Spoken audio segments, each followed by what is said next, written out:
마태마가 누가복음은 그 제자들의 그 관점에 따라 가지고 강조하는 점이 조금씩 다르지요.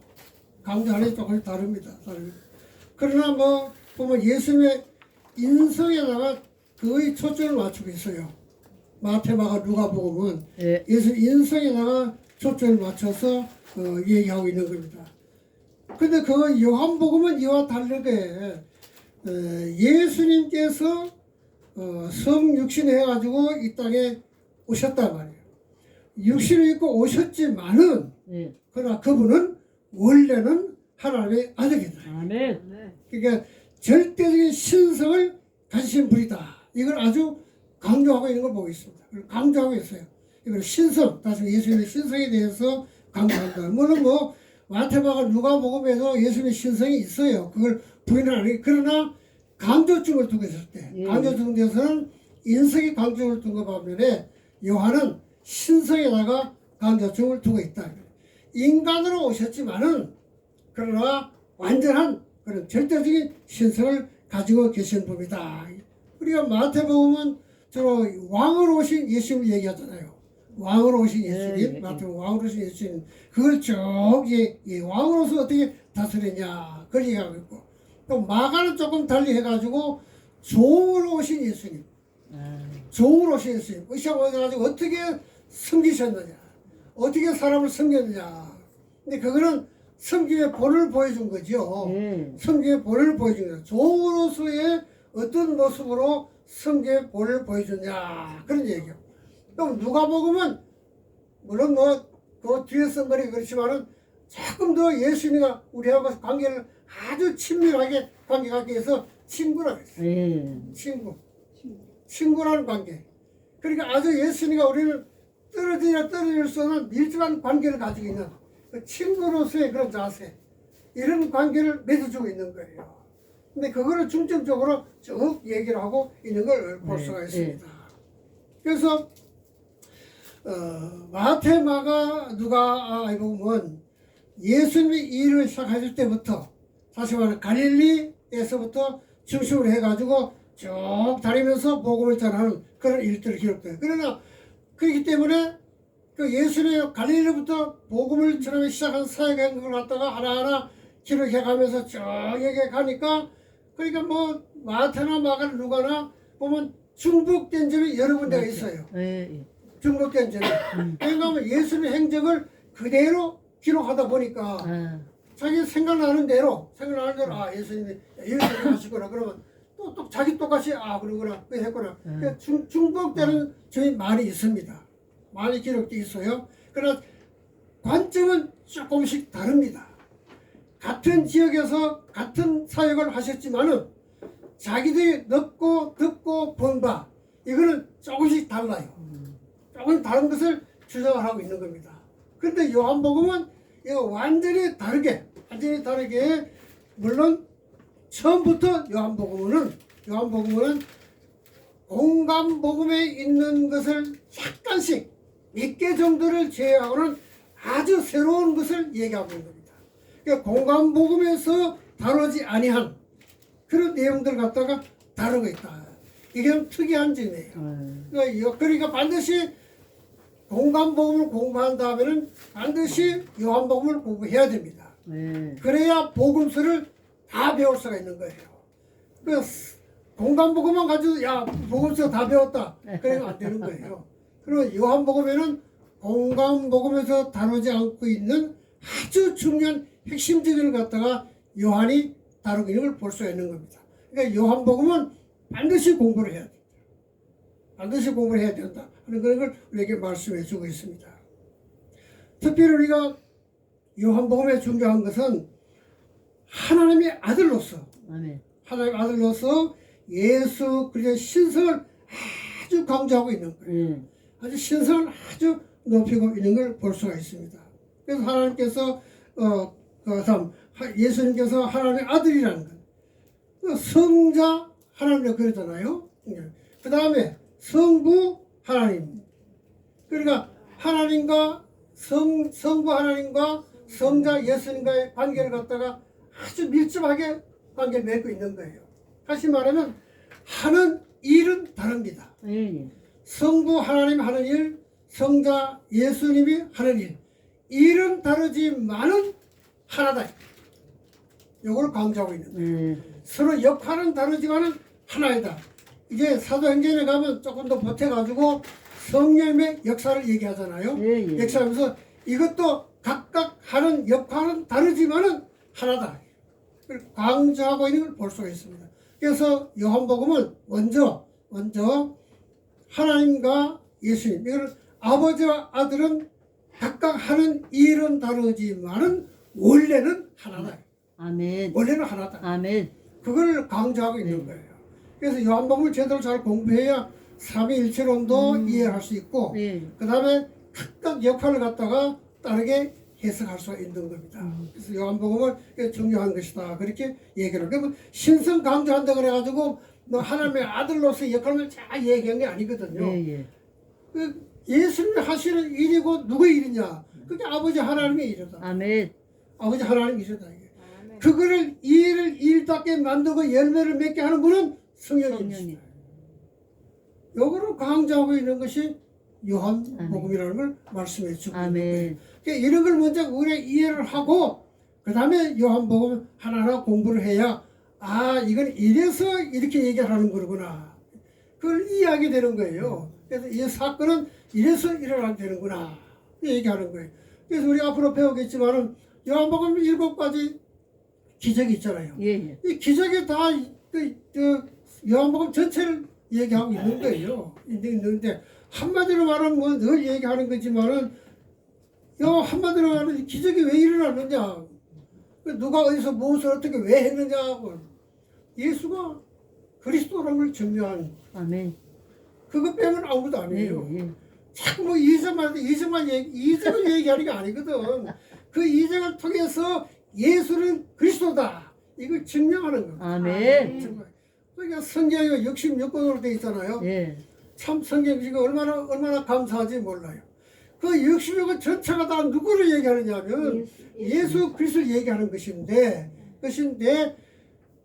창세기 중에 쭉 나온 건 뭐냐면 그 예수 그리스도라는 것을 한 가지 두 가지 해가지고는 잘 이해가 안 되거든. 그러니까 66권 성경 전체를 통해 가지고 예수가 그리스도라는 걸 이렇게 아멘. 어떤 건 윤리적으로, 어떤 건 도덕적으로, 어떤 건 무슨 문학적으로, 어떤 건 역사적으로 이렇게 막 모아가지고 예수가 그리스도라는 걸 증명하는 거예요. 아멘. 그러니까 얼마나 성경이 위대하단 말이에요. 우리 통합적 교회 목사만 해도 2만 명이 된다 그래요. 2만 명. 이분들이 설교를 하다가 20년, 30년 성경 66권 가서 설교하는 거예요. 같은 내용이 별로 없어. 다 달라. 그래 성경 아니에요, 성경. 그래서 성경이죠. 문학적으로 설교하게 되면은 몇 분 하고 나면 할 게 없을 거예요, 솔직한 얘기로. 나같이 머리가 잘 안 돌아가고 말주변 하는 사람은 설교 몇 분 하고 나면 할 게 없어요. 할 게 없다. 그런데 이게 수십만 되는 그런 목사님들이 매주 1년에 50등을 합니까? 수요일까지 금요일까지 하게 되면은 적어도 말이지 100번, 150번 정도 설교한단 말이에요. 그런데 같은 내용이 아니야. 다 달라. 할 때마다 달라 이게. 그 왜 다르냐? 예수가 그리스도라는 걸 갖다는 다 방법이 다르기 때문에. 성경 전체가 그래 어떤 문학에 소리 있는 사람은 문학적으로 예수가 그리스도라는 걸 쫙 설명하는 거야. 역사학을 공부하는 사람들 역사적으로 또 예수를 증명해 주는 거야. 그게 성경이지. 아멘. 기가 막힌 거 아니에요? 읽으면 읽을수록 기가 막힌 게 성경이다 그 말이에요. 바로 그래서 성경 장 중심한 것은 공관복음서나 또 요한복음이나 그 외에 다른 모든 편지나 보면 다른 건 없어요. 예수가 그리스도라는 것을 어떻게 증명하느냐가 거거든. 잘 나타내는 거예요. 우리 7가지 다 기적을 공부할 때는 더 자세하게 나타나고 있는 거지만은 그런 것을 우리에게 말씀해 주고 있는 것입니다. 그리고 이 예수는 혼자 아니고 하나님과 아들이지만 동등하다. 같은 분이다. 그걸 잘 설명해 주고 있는 걸 볼 수 있습니다. 근데 뭐 공과목을 또 보게 되면 예수가 그리스도라는 사실을 증명하는 것이 순차적으로 이렇게 자기 길로 나가는 걸 볼 수가 있어요. 순차적으로 그 말씀을 제자들이 말씀을 듣고 또 배우고 또 배우고 또 예수가 하시는 기적을 보고 자 하나를 익혀 나가는 거예요. 그러다가 가이사라 빌립보 지방에 와서 비로소 베드로를 통해 가지고 주는 그리스도의 살아계신 하나님 아들입니다. 고백이 나오는 거예요. 고백이 점차적으로 이렇게 나오잖아요. 예.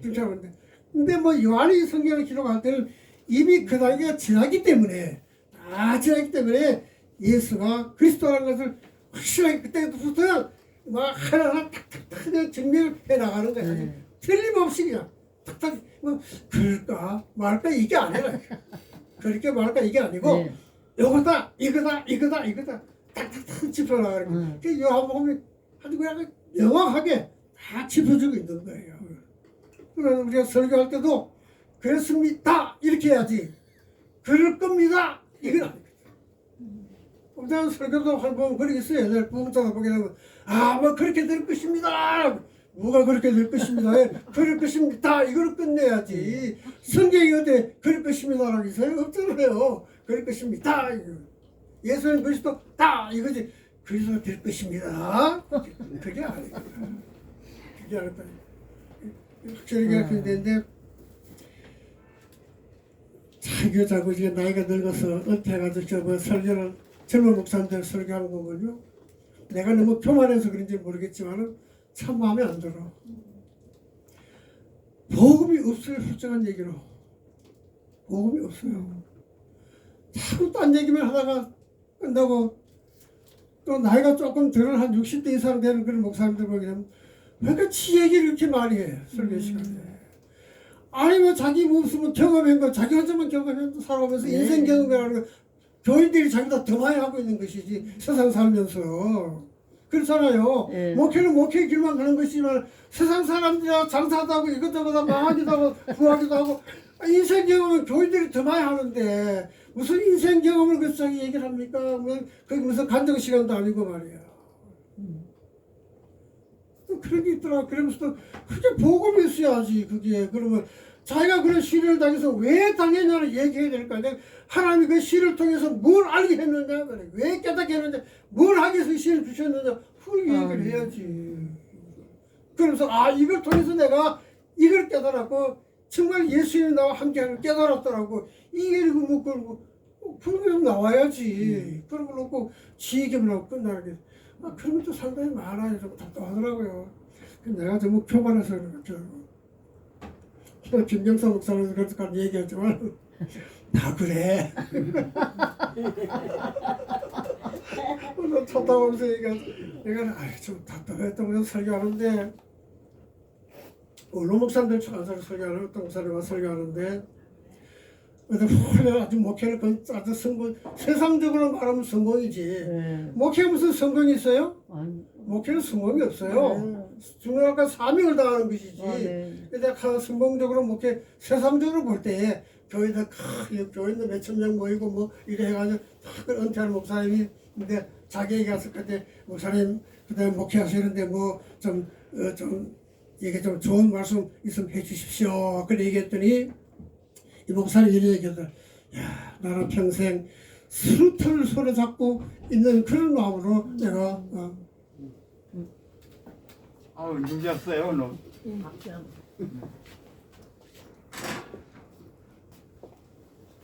수류탄을 내가 쥐고 30년 이상 목회했다고 그러는데 한 수류탄을 쥐고 하는 그런 기분으로 목회했다. 그렇게 자기에게 얘기를 하더라는 거예요. 그래서 내가 속으로서는 물론 목회는 긴장을 풀어서는 안 된다. 늘 긴장한 그런 걸 긴장해가지고 목회를 하는 그런 뜻으로 얘기했겠지. 그렇게 나는 이해를 해요. 그러면서도 속으로 한마디 말하면서 참 비유를 들어도 희한한 걸 비유를 들고 있다. 아니 목회가 이렇게 위험한 겁니까? 술탄을 들고 있어서 좀 더 긴장한 거예요? 여러분 그런 긴장감 가지고 목회합니까? 목회는 사명감이잖아요. 그리고 하나님 나를 구원해 주신 은혜에서 감사로 하는 거잖아요. 그리고 나 같은 사람도 목회자로 세워져가지고 목회에서 얼마나 감사한 겁니까? 감사 감기 넘쳐가지고 기쁜 마음으로 즐거운 마음으로 목회를 해야지. 항상 수류탄 들고 있을 정도로 긴장을 가지고 그 목회가 됩니까 그게? 그래서 야 참 기운을 물론 이해를 하겠지만은 이거 기운을 합당치 않다. 그 후배 목사에게 조언을 해주고 그건 마땅치 않다. 사명감을 가지고 하나님이 그래도 목사로 세워준 거 너무 기뻐 감사해서 말이지 기뻐 감사함으로 말이야 그렇게 자신을 가지고 목회하라고 말해 이렇게 얘기를 해야지. 그래서 참 희한합니다. 참 이상하다. 이해가 안 되는 그런 부분이 많아요. 나는 목회를 아주 평범하게 아주 쉽게 힘 하나도 안 들고 그러니까 34년을 했어요. 교회 개척해가지고 우리 이용호 목사님도 마찬가지로 뭐 그렇게 했어요. 나는 긴장해본 적이 없어요. 뭐 긴장할 일이 있어야지 긴장하지. 김명사 목사님하고 이 목사는 참 목회처럼 편하게 했어. 편하게 했죠. 아니 긴장할 이유가 뭐가 있어요? 내가 합니까? 하나님이 해주시는 거지. 하나님 하시는 거지. 아니 뭐 내가 합니까? 성령이 역사하는 것이지. 뭐 힘들기는. 물론 새벽잠 못 자는 게 힘들지. 육신적으로 볼 때는 새벽잠이지. 나는 뭐 그래서 새벽잠이 많아가지고요. 새벽에도 못 나가서 상당히 많아요. 여러 번 있어요. 못 나간 지가. 그래서 뭐라 얘기를 하고요. 잠 많은 걸 어떻게 해? 잘 땐 자야지. 매일 필요가 없죠. 왜 매일입니까? 그게 무슨 노예입니까? 노예 아니잖아요. 무슨 매일 필요가 뭐 있어요? 종도 자유로운 종이고 자유가 있는 종이니까. 그리고 기쁨을 하고 감사로. 그리고 새벽에도 못했으면 그 다음에 아침에 나와가지고 새벽에도 막고 하면 되는 거지. 그렇게 부담감을 가지고 그렇게 억지로 해서 목회는 억지로 하면 안 되지. 그게 목회가 아니지. 그거는 직업이지 직업. 자유롭게 하면 편하게 목회하고 하나의 은혜로 말이지. 다 교회 원로 목사 됐지. 노예에서 별거 할 게 없는데도 노예에서 복로 목사 해줬지. 얼마나 감사한 거예요. 아무것도 안 했는데. 특별히 뛰어난 것도 없는데. 그리고 한국 성신학교 와서 강의도 하지. 얼마나 감사한 겁니까? 그럼 우리가 뛰어난 게 있어요? 아까도 김영사 목사가 오면서 그랬지만 김 목사는 하나 뛰어난 거 있어? 자랑할 거 있어? 자랑할 거 아무도 없잖아. 뭘 자랑해? 세상에 학벌을 자랑해? 뭘 자랑해? 아무도 없는데. 근데 이 나이에 말이야, 이 나이에 80 돼가지고 이 나이에 말이야 강의하는 거 얼마나 감사해? 내가 무슨 건강하잖아요. 무슨 건강하잖아요. 건강하고 기억력 있잖아. 기억력 있잖아요. 기억력 없으면 뭐 기억력 없어. 깜빡깜빡 잊어버려도 그래도 이걸 안 잊어버려요. 생각을 그러니까 이게 얼마나 감사한 겁니까? 예. 얼마나 감사한 거예요. 참으로 감사합니다.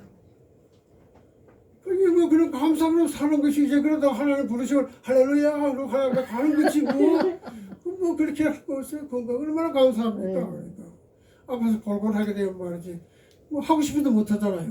하고 싶어도 마음만 있어 뭐라 하지 얼마나 감사해. 그래서 이 주어진 일에서 감사를 목회도 기쁨과 감사를 해야지 이게 진짜 제대로 되는 것이 신나가면서 귀찮아 죽겠는 거 신나구나 그래. 이래되면 곤란하잖아요. 아이고 그래도 날 부르는구나. 그래도 무슨 내가 필요한가 보다. 얼마나 기쁘면 감사합니다. 그러고 얼마나 뛰어가는 것이지.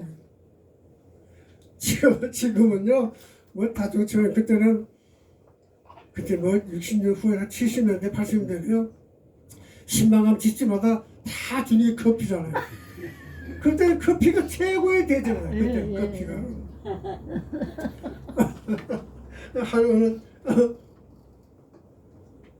이게 집사도 아니지. 새로 교회에 얼마 안 되는데 애기 아프다 그래가지고 이제 신방을 가는데 커피를 딱 사주는데 커피를 딱 마셨는데 커피를 설탕을 타지 않고 미원을 탔어. 아니 설탕하고 미원하고 비슷하잖아요, 그게. 색깔이 비싸. 근데 이번에 처음에 바빠서 그런지 몰라도 목사님이 말하니까 당황해서 그랬겠지 아마. 그래서 갔다 와요. 그래서 컴퓨터인데 아마 그 찬장에다가 설탕하고 미원하고 같이 놔두는가 봐. 저기다 이거 설탕 같으니까 그 탄거야. 미원을 타서. 그래도 안 마실 수 없어. 그래도 미원 탄 커피를 다 마셨지. 그래. 안 마시면 서운한데. 다 마실 때 그게 이제 목사는 다 마시고 그 치즈 뚝 따고 있는데 아니 같이 가는 권사님들이 이 입이 내버려버리고 아 애기는 뭘 커피에 뭘 탔어? 그래서 가만히 있으라고 춤을 준대로 마시는 거지 뭐. 그래서 또 미운당 커피도 한번 마셔보는 거지. 근데 참 그만 기쁨으로 하는 거지. 그게 뭐 억지로 어떻게 매서 뭐 하면 안 되잖아. 그만. 여러분들 긴장하지 말고 하나님 주신 은혜로 달라도 대로 그냥 잘 하면 돼요. 뭐 힘들게 할 거 하나도 없어요. 내가 하나도 없어요. 제가 나는 안식년을 말이죠. 내 얘기 또 하면 이 진로가 안 나가는데 이미 다 배운 거니까 뭐. 안식년을 나는 3년을 했어요. 안식년을. 안식년을 3년 하는 사람은 나밖에 없을 거야. 아마. 금산에 있는 천내교회라고 가는데 그 인삼고장 아닙니까? 금산의 인삼이잖아요. 근데 서울에서 목사님 오셨다고 또 얼마나 또 이렇게 높이 보는지 직불도 대단한 거 하나도 없는데 대단한 목사님 오셨다고 서울서 온데 이 시골에 와서 고생한다고 또 교인들이 얼마나 또 막 그러는지 참 미안하더라고요. 근데 그날부터 이 피트병에다가 그 인삼 삶은 물을 하나씩 갖다 주는데 그걸 냉장고에 넣어놓고 이건 보리차 마시듯이 계속 마시는 계속 갖다 주니까 인삼 그 삶은 그거를 인삼 농사 지으니까 인삼 잔뿌리 나오잖아요. 그걸 자기가 삶아가지고 자기도 집에 마시잖아요. 그러니까 아유 목사님 담배 갖다 드려야지. 이게 한두 집이라 해야지. 그대로다 인상. 냉장고에 넣어놓고 1년 내내 그냥 그걸 마시는 거야. 편안하게 해서 그 농촌에 무슨 뭐 신방할 일이 있어야지. 바쁘니까 일하니까. 그리고 이분들 저 산밭에 일하러 가게 되면 3, 4일씩 가서 일하고 안 들어오잖아요. 금요일날 가니까 와 그래요. 금요일 오고 토요일 오고 그런단 말이에요. 산밭에 일하러 가. 왜 산밭에 말이죠 한 20, 30, 40이 쫙 먼저가 있으니까. 그러니까 산밭에 가다 다 돌아오고 그러잖아요. 신방할 일이 있어야지. 근데 그 동네 우체국장님이 말이죠. 양반 또 우리 이 목사님은 그 분재 좋아한다면서요. 좋아하죠. 분재하면서 우리 교회 와거든. 내가 분재랑 그때 한 50개 정도 했어요. 분재를. 쫙 분재해가지고 홀딱 반해가지고 그냥 목사님 아이고 내가 분재 좀 가르쳐달라고. 그 이 양반이 또 대만 그 데서 뭐 영동으로 뭐 그쪽으로 저 뭐 옥천으로 이런 산으로 말이죠. 교회 가서 교회 본거는 우리밖에 없으니까 지는 차가 없으니까. 그래서 제가 목사님 전화 분재하러 갑시다. 그래. 오늘 영동으로 갑시다. 그래. 영동 분재로 돌아다니고 돌아다니고. 그래서 내가 얼마나 마음 편하게 목회를 할지 몰라요. 그래서 3일 때가 내가 개척을 위해서 목사님 이제는 와야 되겠습니다. 그래가지고 다시 오라가지고 다시 왔지만 말이야. 그렇게 아주 편하게 목회를 잘했어요. 아무도 뭐 속상하거나 마음상하거나 뭐 긴장하거나 그런 게 없다고. 그러니까 내가 하는 게 아니니까 하나님 하시는 거니까. 또 설교 준비하려면 또 열심히 또 뭐 몇 시간씩 이틀 3일 또 설교 준비하고 또 하고 설교도 하나님 말씀을 지혜를 주셔야 하는 것이지 내 시로 하라면 딴 소리를 하고 멀잖아요. 그게. 그래서 뭐 설교도 예수 전하는 건데 뭐 어렵게 준비할 게 뭐가 있어요. 이 사건을 통해서 이렇게 예수를 증거하는 것이다. 예수가 그리스도를 이렇게 증거한 것이다라고. 그러니까 이렇게 또 기적을 행하신 또 목적이 있을 거 아니에요. 그리스도를 증거하는 것이. 그러면 우리도 그렇게 살아야 되겠구나. 그럼 이렇게 살아야 그리스도를 증거하는 삶이 됩니다.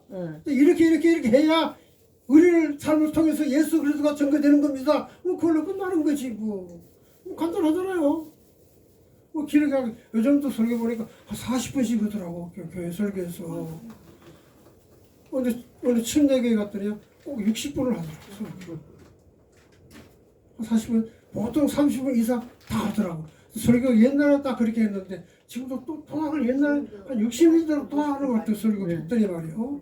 우리 할 때는 25분 이내로 끝내고 20분 만에 끝내고 17분이 제일 좋다 그래서 17분이 17분이 제일 사람이 긴장을 다 설교다 17분이 지나면 흔들린답니다. 정신이 왔다 갔다 한대요. 17분이 제일 좋대요. 근데 그게 너무 짧고 그래서 20분에서 25분 사이가 제일 좋다. 그래 얘가 또 설교를 또 25분 이내에 마치느라고 또 그냥 빼고 지르고 또 요새는 안 그렇더라고. 다 30분 이상 다 하더라고요. 젊은이나 뭐 나이 든 분들 다 그렇게 하더라고요. 그렇게 하면서 그리스도를 증거해야 되는데 참 거기에 빠지니까 좀 얘기 빠지고 자꾸 윤리적인 얘기 자꾸 얘기 뭐 해라 이렇게 얘기 않느냐. 누가 몰라 다 알지. 그거는 얘기 안 해도 아는 거야. 그거는 그렇게 말 안 해도 성경이 그렇게 하라 그랬으니까 그렇게 해야 되는 거지. 그렇게 해야 됩니다. 그렇게 해야 됩니다. 그래야 복 받습니다. 복은 무슨 복을 받아? 받기는 성경에 어디 오복이 있어요? 오복? 한국 사람 제일 좋아하는 오복. 오복이 뭐죠? 무수, 장수. 네. 그다음에 이제 갑자기 다 잊어버렸죠? 네. 다 잊어버리니까 확실한 거예요. 그게 맞는 거예요. 그러나 성경은 오복이 없어요. 성경은 오복이 없습니다. 오복 얘기할 필요가 없어요. 성경은 우리 가장 큰 복은 구원 아닙니까?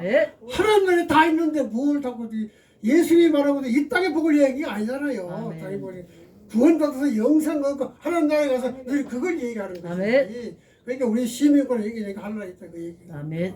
성경이 그걸 이걸 자꾸 설교를 해야 되는데 자꾸 유리적인 얘기하려면 공자 명장을 해야지 뭐 이거 얘기하고.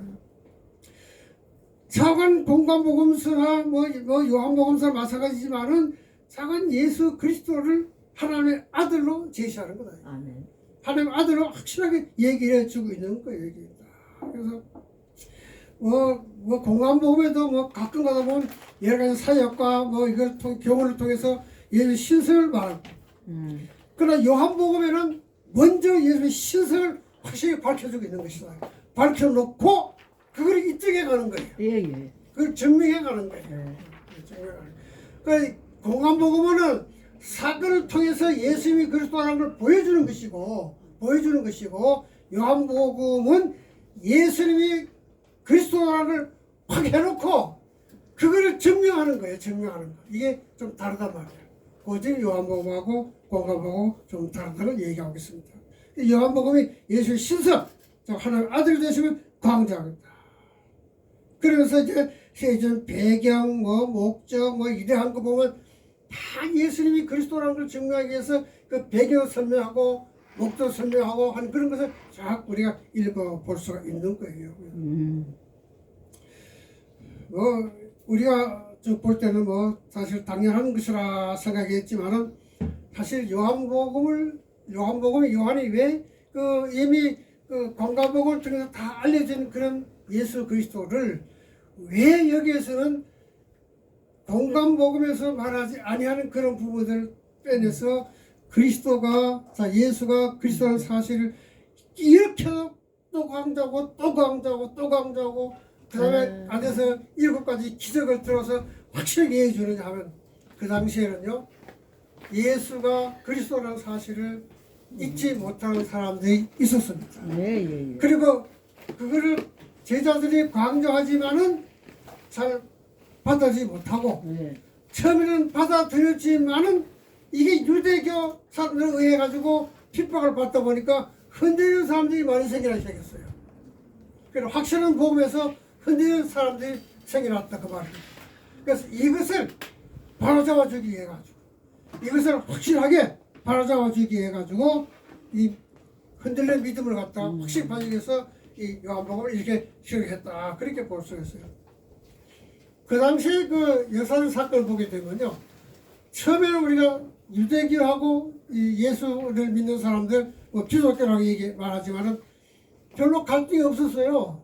없어서 회당에서 같이 예배도 들었어요. 또 하나님의 말씀도 같이 듣고 그렇게 했어요. 그렇게 했고, 그 성전에서 같이 기도도 하고 뭐 그렇게 했어요. 그런 일이 많이 있었거든요. 또 각 집에 흩어져 있는 그런 사람들도 있는 곳에서 유대인들이 만든 그 회당 예. 거기 찾아가가지고 또 같이 예배도 드리고 또 말씀을 듣고 이걸 처음에는 같이 모임을 가졌어요. 잘 어울렸어요. 그래서 그런데 찾아 시간이 흐르다 보니까 유대교에 있는 사람들이 하는 것하고 예수님이 가르친 교훈하고 조금 차이가 나기 시작하는 거예요. 이 사람들 율법에 꽉 얽매여 있는 사람들이고 예. 그러나 예수님은 율법에서 한 걸음 더 나가서 구원의 확신, 하나님 나라의 확신 이걸 쭉 얘기한다. 그러니까 조금 사이가 벌어지기 시작했다는 거예요. 사이가 자꾸 양쪽 사이가 벌어지기 시작했다. 그래서 결국은 뭐 그러다 보니까 시간이 지나니까 로마가 예루살렘을 점령하고 또 이렇게 할 때 보면은 유대인들은요 그 로마 군대가 예루살렘을 점령할 때 이 사람들은 회당으로 모여가지고 기도했습니다. 모여서. 그런데 기독교인들은 다 흩어졌어요. 유대 회당으로 모이지 않고 각자 흩어져가지고 자기 있는 곳에 가서 살았어요. 그러니까 유대인 입장에서 볼 때는 저놈들은 배반자들이다, 배신자들이다, 반역자들이다 이렇게 나기 시작한 거예요. 그래서 여기서부터 완전히 틈이 갈라진 겁니다. 완전히 갈라지기 시작한 거예요. 그래서 이때부터 완전히 갈라지기 시작해요. 그래서 이제 예수 믿는 사람들은 한번 흩어져 가지고 이제 자기들 모인 대로 기도하고 그래서 그걸 우리가 디아스포라라고 그래요. 디아스포라 흩어져서 있는 기독교인들이라. 그때부터 이제 완전히 해져 있는 것이에요. 이 사람들이요 후에는요 아주 그 기독교인들을 갖다가 완전히 이단시했어요. 이단시해 가지고 저 기독교 이단들은 망할지어다 이렇게 기도문을 써가지고 회당을 막 붙여놓을 정도로 붙일 정도로 아주 사이가 완전히 이렇게 지금 그러니까 저는 생명책에서 이름을 지워버려야 된다 이렇게 막 아주 강하게 그렇게 아주 극단적인 그런 일들 많이 한 걸 볼 수가 있습니다. 그래서 여기서 디아스포라로 흩어져 가지고 고난도 많이 당했죠. 유대인들로부터 고난도 많이 당했고 핍박도 많이 당했고 저들끼리 애를 사실 많이 먹었습니다. 그래서 살았어요. 어떻게 보면 그들은 신앙의 어떤 위기에 처했다고 볼 수가 있죠. 그래서 요한이 이런 사람들에게 확실하게 예수가 그리스도라는 걸 심어줘야 되겠다는 그런 각오가 생긴 거죠. 그래서 이 요한복음을 그래서 기록한 거예요. 그래서 그 사람들에게 흩어지는 디아스포라 이런 사람들 또 유대에 남아 있으면서도 유대 그 교인들로부터 이렇게 배척을 받고 하는 그런 사람들 믿음이 흔들려가지고 또 돌아가려고 하는 사람들 유대에 돌아가 이런 사람들 갖다 방지하기 위해 가지고 요한복음을 기록해가지고 확실하게 예수가 그리스도라는 걸 넣어주는 것이죠. 그래서 기록한 것이다. 그래서 우리가 지금 와서 어떤 우리가 혼란이나 고난이나 핍박을 당하더라도 예수는 그리스도다. 이것만 잊지 말아야 돼요. 아멘. 이것만 잊지 말고 핍박이 오더라도 이것만 잊지 말고 이분만 바라보고 그리스도라면 구원해주는 예수님 뿐입니다라는 얘기 아니에요. 예수 그리스도만이 구원의 주가 됩니다. 그런 고백이거든. 이런 고백을 우리가 잊어서는 안 됩니다. 요한복음이 아주 중요한 것을 처음부터 확실하게 가르쳐 주는 걸 볼 수 있는 것입니다. 어떤 위기가 오더라도 예수는 하나님의 아들이라고 하는 이 사실을 갖다 계속 믿고 흔들리지 말아야 돼. 그걸 얘기해 주는 거예요. 그러니까 유대에 살고 있는 예수 믿는 사람들이나 흩어져가지고 살고 있는 사람들이나 또 로마의 핍박을 받고 있는 그런 사람들이나 이런 사람들에게 믿음이 흔들리지 아니하고 하나님 나라에서 소망을 갖게 하겠어요. 요한복음은 확실하게 기록을 주고 있는 걸 볼 수 있는 거예요. 그래서 요한복음이 아주 중요한 것이고 예. 또 설교에서도 요한복음을 우리가 좀 많이 설교에 강조하는 것도 별로 그렇게 나쁘지는 않다 이렇게 생각이 드는 것이군요. 그래서 요한복음 그 구조를 보게 되면요 뭐 간단해요. 요한복음은 전체적으로 우리가 5부분으로 나눠볼 수가 있는데 첫 번째는 1장 1절 18절까지입니다. 1장 18절까지 보면 요한복음의 신학적 서론이 있어요. 이건 다음 시간에 우리가 공부하겠지만은 신학적 서론이 있습니다. 신학 서론 그걸 우리가 말씀해 주고 있는 것이고 그 다음에 1장 19절에서 12장 26절까지 보게 되면 예루살렘을 중심으로 해가지고 한 유대인 유대와 그 다음에 갈릴리에서 예수님의 공적 사역을 쭉 기록하고 있는 거예요. 그래서 예루살렘 중심으로 해서 한 그런 또 갈릴리 사역의 중심 예수님의 공적인 그런 사역을 갖다가 자세하게 기록을 해주고 있습니다. 그 다음에 13장 가운데 유명한 우리가 그 다락방 강화라 그랬죠. 다락방에서 하신 교훈, 뭐 설교, 또 무슨 뭐 그런 이야기, 뭐 그리 얘기할 수 있어요. 다락방에서 쭉 말씀하시는 거. 그 다음에 17장은 우리가 잘 아는 대로 대제사장의 마지막 기도입니다. 예수님의 기도잖아요. 대제사장으로서의 기도. 확실하게 해주는 것이 13장, 17장에 가보면 이를 볼 수 있습니다. 그 다음에 이제 18장 이후에는 20장까지 보게 되면 예수님 예루살렘에서 예수님이 고난당하시고 십자가에 달려 죽으시고 부활하는까지 기록해주고 있고 그 다음에 21장은 우리가 짤막하지만 요한복음의 결론이죠. 결론을 말씀해주고 있는 겁니다. 그런데 이 서론과 결론 부분, 그 짧은 부분을 제외하게 되면은 예수님의 그 사역의 계시와 부활에 이르는 모든 과정이 아주 정갈하게 쫙 기록해주고 있는데 그걸 5부분으로 기록해주고 있어요.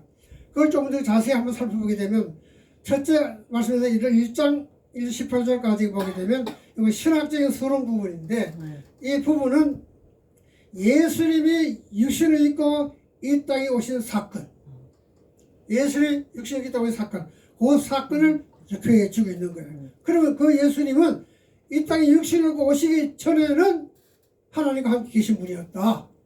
하나님과 계신 분이었다. 또 이 땅에 하나님의 그 예수님 육신을 오신 것은 하나님의 말씀이 육신이 되어 세상에 빛으로 오셨다는 거예요. 그게 이 요한복음의 신학적인 서론이 되는 겁니다. 신학적인 서론이 되는 거예요. 육신을 입고 오셨지만은 세상에 빛으로 오셨다는 것입니다. 이 세상에 빛으로 오셨는데 중요한 것은 백성들이 알지 못해서 그를 영접하지 아니했다. 영접하지 못했다. 여기까지가 서론적으로 이제 신학적인 서론 부분을 말씀해 주고 있는 겁니다. 그러니까 성육신해서 오셨지만은 그러나 하나가 먼저 같은 계신 분이었고 말씀이 육신이 된 빛으로 왔지만은 세상 사람들이 영접하지 아니했다. 그게 이제 요한복음의 서론으로서 설명해 주고 있는 거예요. 그 다음에 이제 1장 19절 이하에 보게 되면요. 주로 예수님이 갈릴리 지역을 중심으로 쭉 복음을 전가하시는 거거든요. 갈릴리 지역을 중심으로 쭉 복음을 전가하는데 그거는 공간 복음을 보게 되면 예수님 아까 설명하신 대로 갈릴리를 중심해 가지고 복음을 쭉 전하고 계시는데 사도 요한복음에 보면 유대와 갈릴리를 중심으로 해서 복음을 전한 거예요. 이미 예루살렘을 중심으로 갈릴리 중심으로 복음을 전한 것은 이미 공간복음 다 기록이 되어 있기 때문에 그 외의 지역, 그 외의 지역이 이제 그 유다와 예루살렘 지역을 중에서 쭉 복음을 전가를 기록해 주고 있습니다. 거기에 보면 다 보면 이제 예수님이 행하신 7가지 표적들, 일곱 표적들과 그와 연관된 그런 일들을 쭉 기록해 주고 있는 것입니다. 그래서 예수님은 성부 하나님, 그 하나님을 이 땅에 사람들에게 쫙 보여주고 있는 걸 볼 수가 있거든요. 그리고 예수님에 대한 그 제일 먼저 증거한 사람이 세례 요한이잖아요. 세례 요한이 보라 세상 죄를 지고 하나님의 어린 양이다. 어린 양이다. 그 어린 양이라는 게는 또 신학적 얘기가 많이 들어있잖아요. 거기는 어린 양으로서 보면 왜 어린 양을 했겠느냐 하는 그런 부분도 있고 이제 그건 뭐 구약 시대부터 제사 지낼 때부터 그 예수님은 어린 양을 희생 제물이라고 해서 여기서 미리 말씀해 주고 있는 거잖아요. 어린 양으로 왔다는 희생 제물이 된다는 걸 갖다가 이미 여기서 사도 요한이 말씀해 주고 있는 것을 읽고 볼 수 있는 거예요. 그 후에 또 예수님이 거기서 니고데모의 대화를 통해서 사람이 거듭나야만이 구원을 받을 수 있다는 그런 걸 보여주고 있고, 그러면 예수님이 이제 마지막 유대 지방에서 복음을 전하시고 고난 받으시고 뭐 그런 것들 쭉 설명해 주고 있습니다. 그다음 다른 예수님이 유대인들이 잘 가지 않는 또 뭐 공간복음이나 이때 보면 없는 사마리아 지를 가시잖아요. 사마리아 지를 찾아가서 직접 찾아가시는 거예요. 직접 누가 오라 한 것도 아니고 직접 찾아가셔서 그래서 가보나 그 사마리아 지 거쳐서 가보로 딱 돌아오면서 복음을 전하는 그런 사마리아 우리 경유하실 때는 수가생 한 여인을 통해서 내가 누구라는 걸 확실히 그래서 이제 뭐 생명샘 생명물 나는 밥이라고 그런 목마르지 아니하리라.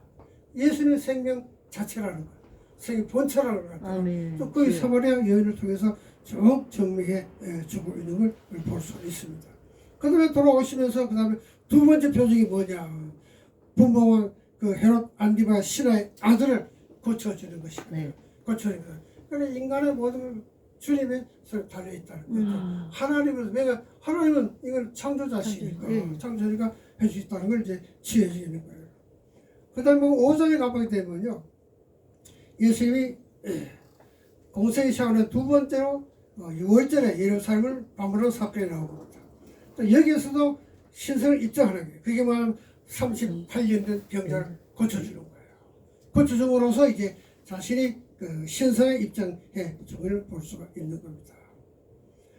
그래서 뭐 그 외에도 여러 가지 그런 또 복음을 전하면서 일어난 많은 사건을 통해서 예수님 자신이 하나님의 아들인 것을 증명해 주는 걸 볼 수가 있잖아요.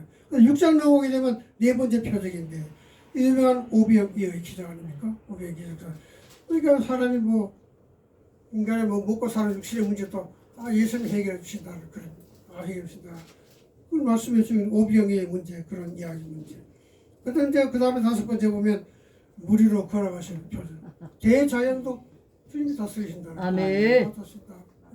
뭐 그런 거 다 그래서 그 하나님의 아들로서의 그런 그 역할을 다 보여주는 거. 내가 바로 하나님 아들이 나다 말이야. 너희들이 기다린 메시아가 바로 나다. 이제 이런 기적을 통해서 확실하게 말씀해 주문을 볼 수가 있습니다. 그래서 뭐 그걸 통해서 뭐 생명의 떡에 관한 얘기 뭐 이런 얘기 다 연관이 되는 거잖아요. 뭐 생명의 떡 뭐 그런 오병을 통해서 다 보여주는 거죠. 자 이제 이렇게 해서 5장 6장에 와보게 되면 이런 여러 가지 표지기도를 통해 가지고 예수님 이름이 쫙 알리기 시작하는 거라. 예루살렘부터 해가지고 사마리아로 갈릴리 지역으로 쫙 예수님이 예수 그래 이런 분이다라고 쭉 얘기를 숨을 잡고 퍼져나가잖아요. 쫙 퍼져나가고 있다. 자 그러다 보니 예수님 인기가 자꾸 올라가는 거라. 또 예수를 따르는 무리가 자꾸 많아지는 거라. 많아지기 시작하니까 긴장한 것이 누가 긴장하냐? 유대교 지도자들이. 야 이거 안 되겠다 이거라 가버리기. 예수라는 사람이 무슨 이적도 행하고 뭐 행하니까 말이야. 자기가 하나님의 아들이라고 그러고 하니까 사람들이 와 몰려다니고 말이지 뭐 오병이의 기적을 통해서 말이지 뭐 엄청난 수자가 따라다니고 뭐 야 이러면 안 되겠다. 예수를 잡아야 되겠다. 이 악한 마음이 그때부터 생겨나기 시작하는 것이거든요. 그 후에 보게 되면 예수님도 다니면서 여러 가지 그런 많은 그런 사건을 통해 말씀과 통해 보여주는 겁니다.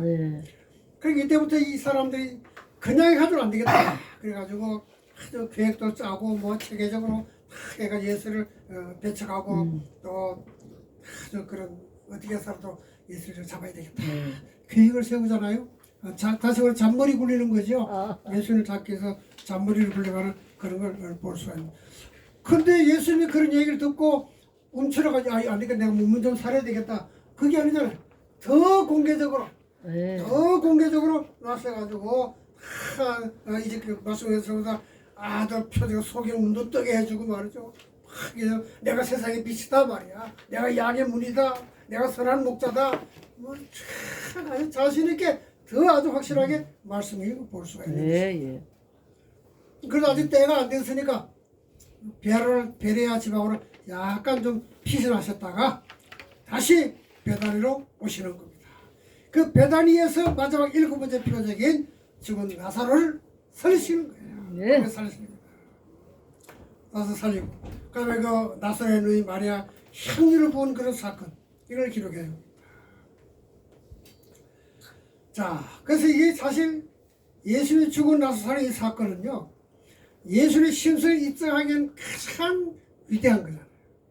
가장 큰 것이고, 7가지 표적 중에서도 뭐 크고 작고 따지기 좀 그렇지만은 그러나 나사로 살린 표적이야말로 가장 큰 표적이다. 가장 큰 표적. 생사를 하나님이 지고 계신다. 이런 걸 갖다가 확실하게 보여주는 것이 나사로를 살리신 그런 사건을 볼 수가 있습니다. 그리고 더 중요한 것은 부활의 사건입니다. 부활의 사건을 예언해주고 있는 것이다. 부활의 사건을 예증해주는 것이다. 이런 것들을 우리 요한복음에 기록해주는 걸 볼 수 있어요. 아멘.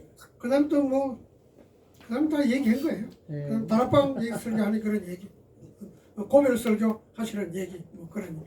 이걸 통해서도 또 제자들에게 내가 그리스도라는 것을 끝까지 증거하라는 그런 것이고 얘기하는 거예요. 그리고 끝에 가서 보게 되면 이제 이 십자가 수라는 그 부활을 쭉 기록하고 있잖아요. 네. 기록하고 있다. 뭐 이걸로 해서 그 다음 부활을 쭉 기록해주고 있어. 예수는 부활하신 것을 다 알려주는 것이고, 우리 부활의 소망을 가지고 살게 된다. 이 끝부분을 이렇게 맺어주고 있는 부활의 소망을 우리에게 주시면서 요한복음은 끝나는 것입니다. 네. 요한복음 다 배웠어요. 다 배웠어요. 그 다음에 살을 붙여가지고 설교하는 건 여러분들 다 노력에 딸려 있는 거, 실력에 딸려, 성령의 감화에 딸려 있는 것이다. 네. 감사합니다. 이제 또 다음 시간은 메시지에 대한 요약을 설명하게 되면요, 더 아주 우리가 영적인 교훈을 받을 수가 있고, 더 확실한 그런 요한복음의 이를 깨달을 수 있는, 이래서 요한복음이 꼭 필요하구나, 요한복음이 꼭 필요하구나, 그걸 깨닫게 되는 것입니다. 나는 뭐 실력이 없으니까 질문하면 대답하지도 못해요. 그러니까 이걸 끝내죠. 기도합시다.